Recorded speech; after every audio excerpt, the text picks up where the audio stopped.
भैया जी के लिए औरतें सिर्फ और सिर्फ आदर की वस्तु थी।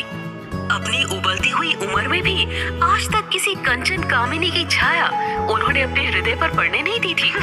कहीं ना कहीं इसका कारण उनका स्कूल भी रहा होगा। राधे श्याम जी पक्के जनसंघी थे। जब तक जा पाए हर रविवार गौशाला में होने वाली शाखा का हिस्सा बनते रहे।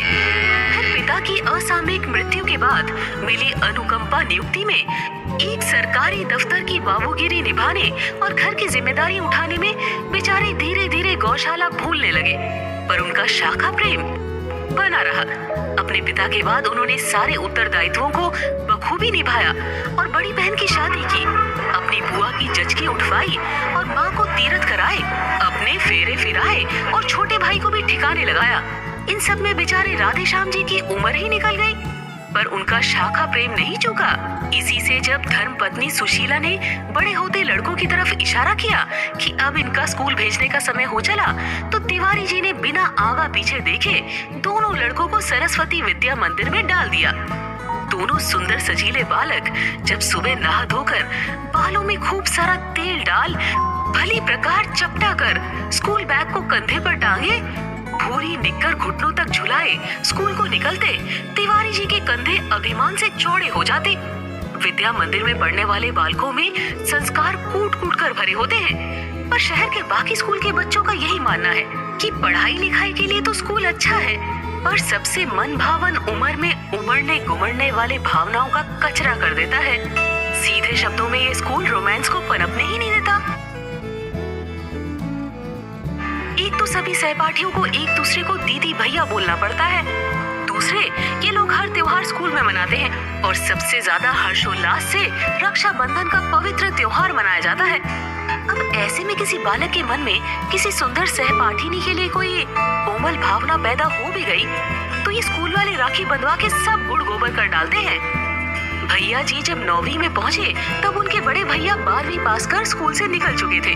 इसीलिए राजा भैया ने आजादी की सांस ली और अपने आप में अपने मन में कुछ कोमल बदलाव भी महसूस किए।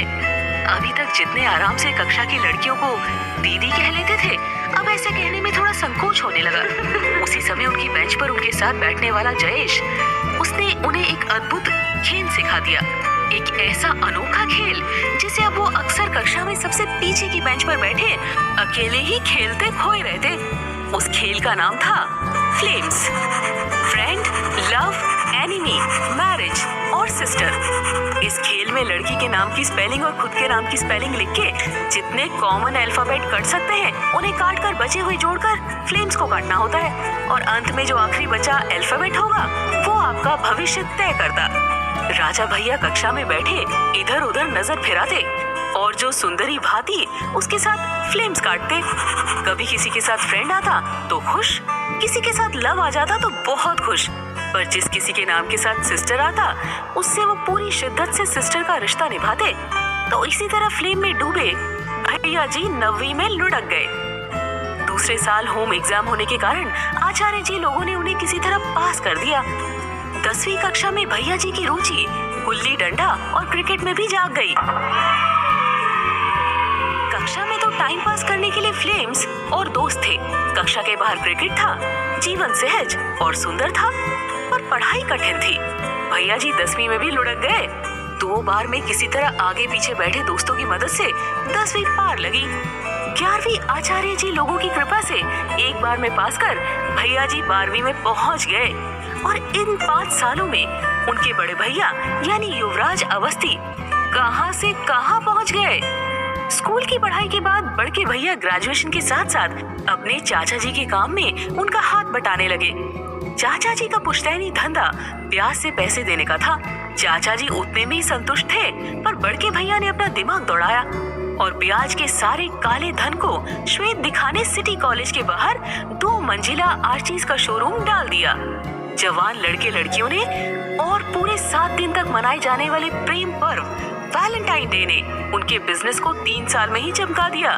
राधे श्याम तिवारी के पुण्य प्रताप का असर था या उनकी धर्मपत्नी के निरंतर व्रत पूजन का कि धन की देवी माता लक्ष्मी को तिवारी जी की देहरी और उनकी तिजोरी से प्रेम हो गया और सदा की चंचला माता लक्ष्मी अपने वाहन के साथ उनके घर पे जम के बैठ गई।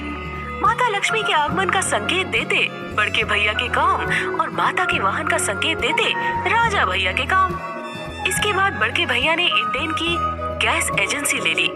उसके अगले साल रिलायंस का पेट्रोल पंप। बड़के भैया की जय हो। जल्दी ही गिरिधर शास्त्री जी की कन्या रूपा से उनका ब्याह हो गया और बड़के भैया का जीवन खुशहाल गृहस्थी का विज्ञापन हो गया।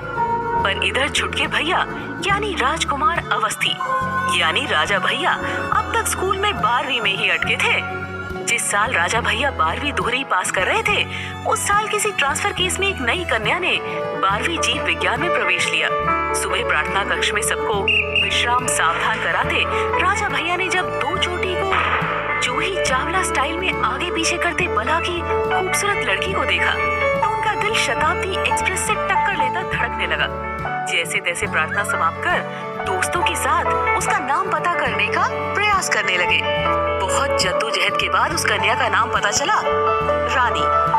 राजा भैया ने तुरंत अपने पर्सनल भविष्य वक्ता से जानना चाहा अपना और रानी का भविष्य। फ्लेम्स में कट पिट के भविष्य आया एम यानी मैरिज। राजा भैया का दिल प्रफुल्लित हो उठा। अब तो सुबह शाम जीव विज्ञान की कक्षा के चक्कर लगने लगे। कला संकाय का बंदा रसायन शास्त्र की लैब में क्लोराइड के नारंगी छल्ले उड़ाती अपनी लैला को खिड़की से देख देख के मोहित होने लगा। दिल क्या करे जब किसी को प्यार हो जाए, जाने कहां कब किसी को प्यार हो जाए। अब सारा समय भैया जी का दिल यही गुनगुनाता। वो वैसे भी दुनिया भर की ऊंची ऊंची रस्में मानने वालों में से थे नहीं। आखिर दोस्तों के बहुत समझाने पर और कुछ रानी के इकरार भरी आंखों के इशारे ने उन्हें हिम्मत दी और उन्होंने अपने जीवन का पहला प्रेम पत्र लिख डाला। रानी, हमको तुम बहुत अच्छी लगती हो। जब प्रार्थना के समय सामने खड़े होकर सबको सावधान कराते हैं, तुम्ही को देखते रहते हैं। और क्या कहें, आगे तुम खुद समझदार हो, तभी तो जीव विज्ञान ली हो। हमसे दोस्ती करोगी? राजा भैया के चेले गुड्डू ने रानी की सहेली को चिट्ठी पकड़ा दी और भाग गया। चिट्ठी पढ़कर आधी छुट्टी में रानी राजा भैया की कक्षा में आई और इशारे से राजा को बाहर बुला लिया। सुनो, तुमसे कुछ कहना है। वहाँ इमली के पेड़ के पास चलकर बैठो, हम आ रहे हैं। धड़कते दिल को समेटे राजा भैया इमली के चबूतरे पर जा बैठे। तभी रानी भी आ गई। राजा सुनो, हम पढ़ने लिखने वाली लड़की हैं। ये सब प्यार मोहब्बत के चक्कर में हमारा फ्यूचर खराब हो जाएगा। हमारा सपना डॉक्टर बनने का है और इसके लिए हमको बहुत पढ़ना है।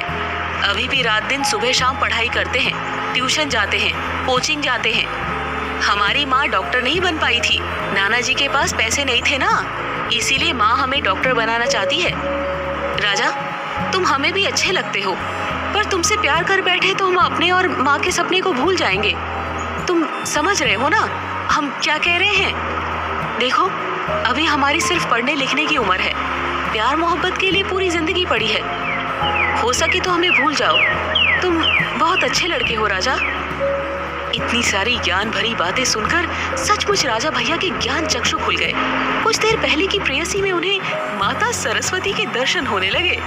उनकी आत्मा भी इस पवित्रता से जगमगा उठी और बहुत श्रद्धा से उन्होंने अपनी आंखें बंद कर ली। तभी अचानक ऐसे लगा जैसे जोर का भूचाल आया। धड़ाम की आवाज के साथ भैया जी चबूतरे से नीचे गिर पड़े। उन्होंने आंखें मलते देखा तो बाजू में उनके बांसुरी गिरी पड़ी थी। असल में हर खाने योग्य वस्तु पर अपना एकाधिकार समझने वाली बांसुरी उस समय 10वीं की छात्रा थी और बाकी छोटे बच्चों को पीछे धकेल धकेल के वो इमली की पकी पकी फलियां जमा करने में लगी हुई थी। तो उससे बदला लेने 3-4 बच्चों ने एक साथ मिलकर जोर लगा के हईशा का नारा लगाते हुए उसे ऐसा धक्का दिया कि वो सामने बैठे अपने सीनियर राजा भैया के ऊपर से होती हुई चबूतरे के नीचे गिर पड़ी। दोनों की नजरें मिली। बांसुरी की आंखों की आंच बड़ी तेज थी। जाने अपनी गलती पर भी वो भैया जी को क्यों खाए जाने वाली नजरों से घूर रही थी। जब भैया जी ने ये जानने के लिए आंखों से ही बांसुरी से सवाल किया तो बांसुरी ने भी आंखों से ही जवाब देते हुए उनके जूते की तरफ इशारा कर दिया। भैया जी ने झुककर अपने पैरों की तरफ देखा। वहाँ उनके निहायत ही गंदे कीचड़ मिट्टी से सने जूतों के नीचे बांसुरी की कमाई बिखरी चपटी पड़ी थी। सारी इमली जूतों में दबकर पूरी तरह से कुचला चुकी थी। भैया जी एकदम से हड़बड़ाकर बांसुरी से माफी मांगते वहाँ से जान बचाकर भागे। इस सब में अपने प्रथम प्रेम और प्रथम संगिनी को बेचारे भूल ही गए। और बस उस दिन बाद रानी की कही बातों का ये असर हुआ कि राजा भैया के मन में सदा सदा के लिए औरतों के प्रति बेइंतहा इज्जत आ गई और उन्होंने जाने अनजाने कसम उठा ली कि किसी लड़के को कभी किसी लड़की का अपमान करने नहीं देंगे। अपने बड़े भैया की तरह वो भी अपनी माँ की पसंद की लड़की से ही ब्याह करेंगे और अपना पूरा जीवन समाज की सेवा में लगाएंगे। फिर उसी साल रानी का पीएमटी में सिलेक्शन हो गया और वो उस शहर को छोड़कर मेडिकल कॉलेज पढ़ने चली गई। पर राजा भैया का अपने स्कूल और इमली के पेड़ से लगाव बना रहा और वो 12वीं में ही जमे रहे। अब तो ऐसा था कि बांसुरी भी 12वीं गणित से कर कॉलेज के दूसरे साल में पढ़ाई के साथ साथ बैंक के एग्जाम की तैयारी कर रही थी। पर अब राजा भैया इतने सारे समाज के कामों में संलग्न हो चुके थे कि उन्होंने स्कूल जाना लगभग बंद कर दिया था। वो कभी कहीं मुफ्त रक्तदान शिविर का आयोजन करते, कभी रेलवे स्टेशन के भिखारियों के लिए मुफ्त में खिचड़ी भोग बंटवाते। उनका ठिकाना था उनके मोहल्ले के बाहर की चौक की पान की गुमटी। पर मजाल जो सारा दिन पान की गुमटी में बिताने के बाद भी राजा भैया एक सिगरेट तो पी ले, उनमें ऐसा कोई राजसी ऐब नहीं था। पान गुटखा बीड़ी सिगरेट शराब ठर्रा सबसे दूर भोले भंडारी के भक्त राजा भैया हर सावन कांवड़ उठाकर भोलेनाथ को जल चढ़ाने भी जाते। राजा भैया के भलमन साहब के किस्से जितने फेमस थे उससे कहीं ज्यादा भैया जी के कातिल रंग रूप के चर्चे थे मोहल्ले की लड़कियों के बीच। क्या कुंवारी कन्याएं और क्या शादीशुदा, सभी सुबह सुबह भैया जी की एक झलक पाने को किसी न किसी बहाने अपने द्वारा खींचे चली आती। कोई खिड़की से झांक लेती, कोई छत से, कोई उसी समय अपने कुत्ते को टहलाती, कोई अपनी गाय का सानी भूसा करती। सब चोर नजरों से राजा भैया को एक झलक देखकर ही तृप्त हो जाती और भोले भंडारी राजा भैया इन सब बातों से बेखबर सुबह सुबह अपने जिम पहुंच जाते।